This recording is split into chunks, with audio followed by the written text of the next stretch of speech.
vou chamar a atenção de você que está em casa agora me assistindo para uma matéria que deixa a gente de cabelo em pé. É que uma mãe está vivendo dias de angústia. O que foi que aconteceu, Jacelina?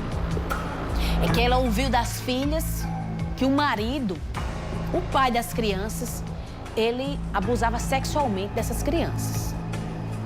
Imagine o coração dessa mãe. As filhas chamaram, mamãe, vem aqui, senta aqui que a gente está precisando falar com a senhora. E contaram tudo o que estava acontecendo. O repórter David Martins conversou com essa mãe, que revelou que ficou surpresa quando descobriu o crime. Bota aqui na minha tela. As meninas relataram e os pirrais, né, como são muitos, são 5, que quando eu saía de casa para ir numa venda, para ir num banco tirar dinheiro, ele botava a mais velha fazer uma faxina, que eu sou diarista, botava a mais velha dentro do quarto, mandava os pirrais calar a boca. E são coisas terríveis, que não é eu que estou abrindo a boca. Meus filhos, que já não aguentavam mais, que se reuniram e me disseram. Ele ameaçava as crianças para que não contassem nada? A mais velha falou que ele dizia assim, cale a boca, porque se você gritar ou falar alguma coisa, você vai ver.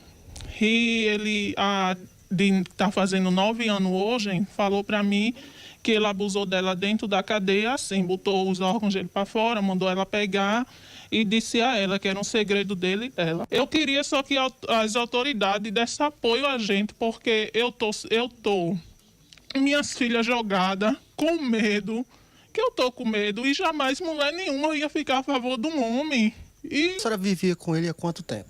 há 12 anos. Eu nunca imaginava isso dele. Minha mãe tá chocada, todo mundo, e não é a gente que tá denunciando ele, minhas filhas, a de 12. Ele acabou com minha vida e a vida dos meus filhos. Ai, Jesus. A gente que é mãe, né? Se coloca na situação dessa mulher. Eu sei que tem muita gente que deve estar julgando ela. Ah, mas ela era bandido. Como é que ela bota um bandido dentro de casa? Ela tem um relacionamento com ele, não era há 1 dia, nem há 2 dias. Eram 12 anos de convivência. E ela tentou ser feliz. Infelizmente, com a pessoa errada. Antes de comentar, deixa eu falar com o delegado da Polícia Civil que está investigando com o caso, né? Inclusive, o suspeito já perdeu o benefício do regime semiaberto. Ele perdeu o benefício. A justiça, enquanto não investiga bem esse caso, porque é um caso que precisa ser bem investigado, ele ainda continua lá, dentro da cadeia. Só volta ao semiaberto se for comprovado o contrário. Eu estou ao vivo agora com o Bruno Pereira, que está conversando com o delegado nesse momento. Boa tarde, Bruno. Oi, Jaceline, mais uma vez, boa tarde a você, a Paraíba inteira que está em casa agora acompanhando a tela da TV Correio, esse assunto extremamente complexo. Quantas famílias estão em casa agora acompanhando o nosso programa e se deparando com essa situação que é mais um caso lamentável aqui em nosso estado. Aqui ao meu lado está o doutor Marcelo Falcone, que vai dar mais detalhes agora com exclusividade aqui na TV Correio sobre esse caso. Doutor Marcelo, o senhor chegou a ouvir a mãe e também as crianças. O que é que o senhor pode passar para a imprensa, para os telespectadores que estão em casa sobre essa situação? Boa tarde. Boa tarde a todos, boa tarde aos telespectadores da TV Correio. Bem, foi um fato que nós atendemos no plantão de sábado à tarde, na Delegacia da Mulher, e nós atendemos essa senhora juntamente com as menores. Elas mostravam muita apreensão, muito medo e muito receio, né? E as menores, a mãe inicialmente foi ouvida e depois as menores relatando as violências sexuais. São 3 vítimas no caso, 2 que são filhas dele e um enteado. Inclusive a maior tem apenas 12 anos, essas 3 vítimas. Qual é o relato das vítimas? Qual era o tipo de violência sexual que ele praticava? Veja só, nós tivemos, né, esse cuidado de ouvir atentamente as vítimas, né, de forma que não as estressasse ainda mais, né, ainda não as colocasse numa situação de mais vulnerabilidade.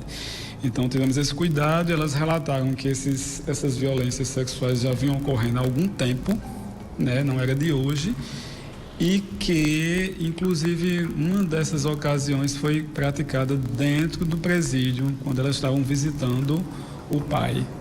Como é que pode uma ocorrência desse fato, algo tão grave, acontecer dentro de um presídio? O senhor que está à frente do caso, a Secretaria de Administração Penitenciária deve ser intimada a prestar esclarecimento sobre essa situação? Como é que segue agora o andamento do caso? Veja só, é muito difícil a gente também entrar nessa seara, nessas nuances, né? Porque existem essas visitas, eu acredito que pela quantidade de pessoas, né? Pela quantidade, a demanda de pessoas, talvez tenha sido num momento, segundo a menor relator, teria sido num momento de distração da avó, no momento em que ela ficou sozinha com o apenado. Todo esse caso está sendo tratado apenas com oitivas das testemunhas, com depoimentos das crianças e também da mãe. O senhor já solicitou um exame para saber da comprovação se houve realmente a violência sexual? Sim, foram feitos os exames, né? Que a gente solicitou no mesmo dia os exames. Vale ressaltar que nem toda violência sexual deixa vestígios, né?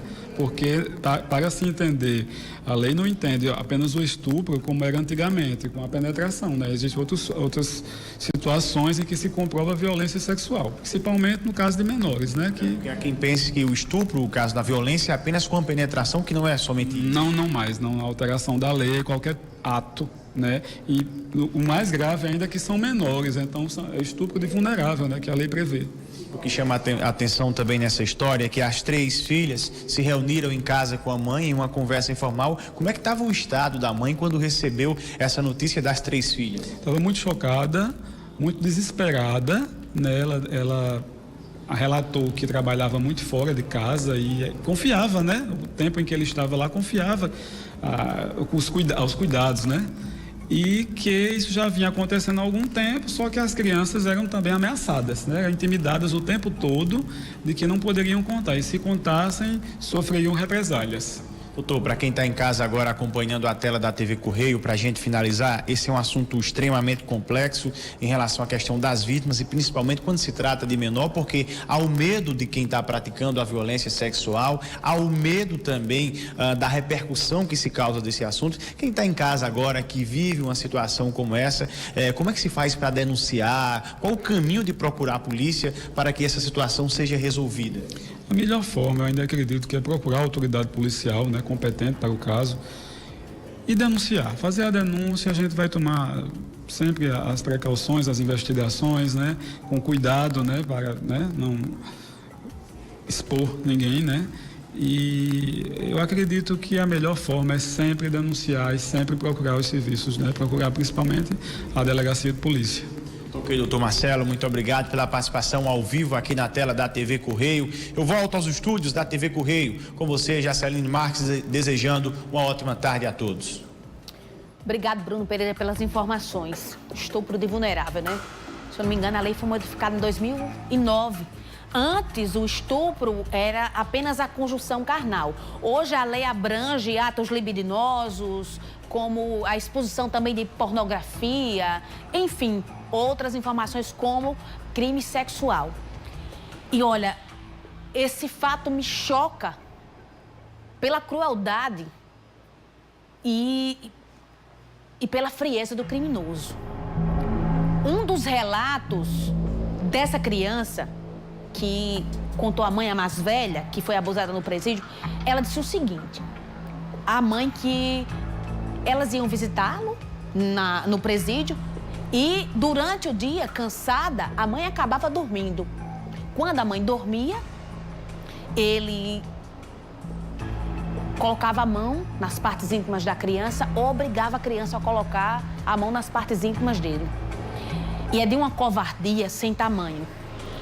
Sinceramente, eu espero que a polícia consiga investigar bem, provar que realmente foi ele que fez uma monstruosidade como essa e que ele pague. Agora eu vou dizer uma coisa aqui, eu sou contra o que acontece aqui no Brasil. O estuprador, ele é posto num canto reservado. Se a lei diz que todos são iguais perante a lei, por que tem que estar guardando estuprador em cantinho reservado? Por que tem que guardar estuprador em cantinho reservado? Ele não sabe a pena? Ele não é igual a qualquer preso? Não, mas tem que preservar, porque senão vai acontecer isso, vai acontecer aquilo. Problema deles. O cara que comete um crime como esse, ele não tem que ser protegido. Eu não estou dizendo aqui, repare, calma. Eu não estou dizendo aqui que estuprador tem que ser morto. Eu não estou dizendo aqui que estuprador tem que ser espancado, não. Ele tem que pagar conforme a lei. Agora, essa história de estar botando estuprador em cozinha de presídio, essa história de estar botando estuprador em cantinho reservado, eu não concordo. Ele é um criminoso comum e deve pagar como tal. Que essa história de tá aqui, não, porque é o bichinho. Bichinho nada, e essas crianças? Quem vai tirar o trauma dela? E essa mãe, coitada, que tá aí, revoltada, triste, amargurada, angustiada e se sentindo culpada, porque a mãe acaba se sentindo culpada. Culpada de quê? A senhora tentou ser feliz. Infelizmente, ela não conseguiu perceber antes que estava com um criminoso dentro de casa. Um criminoso sexual, porque criminoso ela já sabia que ele era. Isso aí também ela já sabia o procedimento dele. Se ela ia visitar ele num presídio, de bonzinho que ele não era. Agora daí o cara matar e roubar e ser estuprador é diferente. Porque até os presos, eles têm o código deles de honra. E eu vou dizer, viu? Já fiz estudo durante meu curso em presídio, porque eu sou formada em Direito. E eu conversava com presos lá no João Bosco II, que dizia o seguinte: olha, Jaceline, aqui mulher é respeitada. Quando a mulher chega aqui para visitar, criança, ai de quem?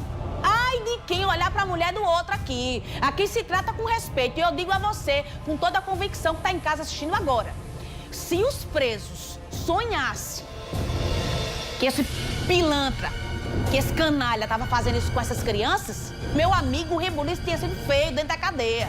Porque os próprios presos têm suas leis. Eu chego e me arrepio com uma matéria como essa.